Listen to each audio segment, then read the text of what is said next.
It's the beginning of fall in Northern Hemisphere. It's the month of October, so you know what I'm going to say. Hi, this is Ruchi, and let's talk about what to do in your garden in the month of October.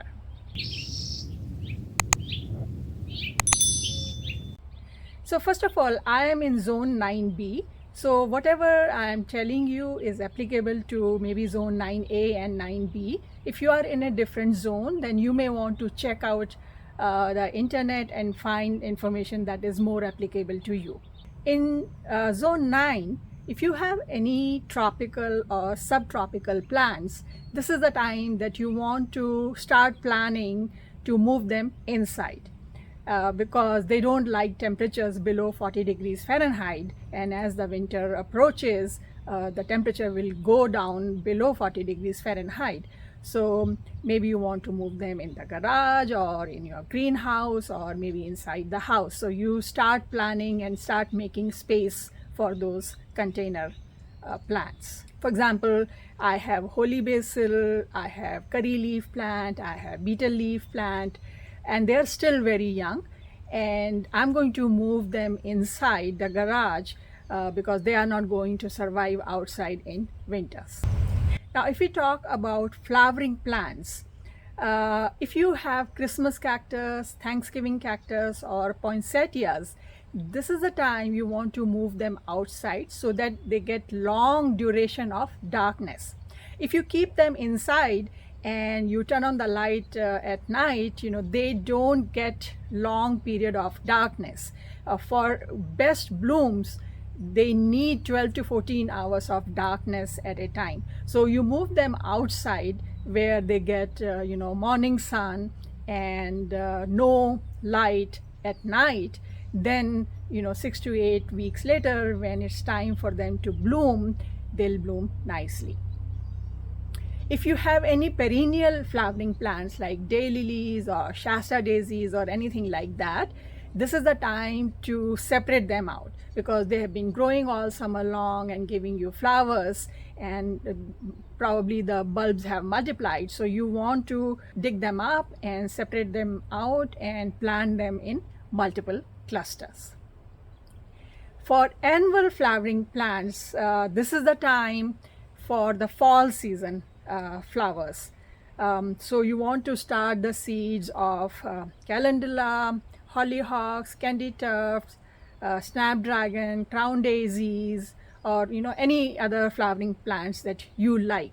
And if you're still preparing the beds, you can start the seeds in seedling container, and when they grow about 3 to 4 inches tall, then you can transplant in the beds.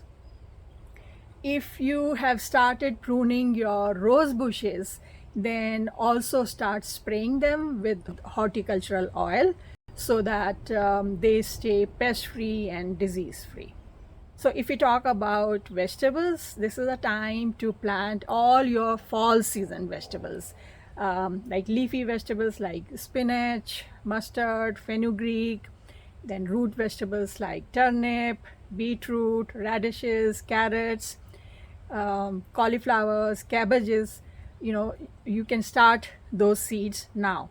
And again, if you're still preparing your beds, plant them in seedling containers, unless you're talking about root vegetables like radishes and carrots. Those you want to plant wherever you want to grow them. So this is the time you should start planting those seeds. If we talk about trees and shrubs, so start planning to spray your trees with horticultural oil.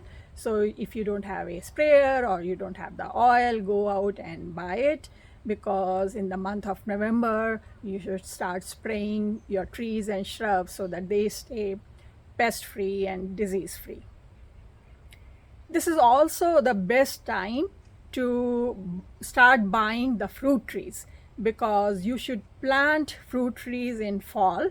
At that time, the tree doesn't grow on the top, but if you plant it in the ground, the roots grow and they settle down very nicely while there is no growth on the top.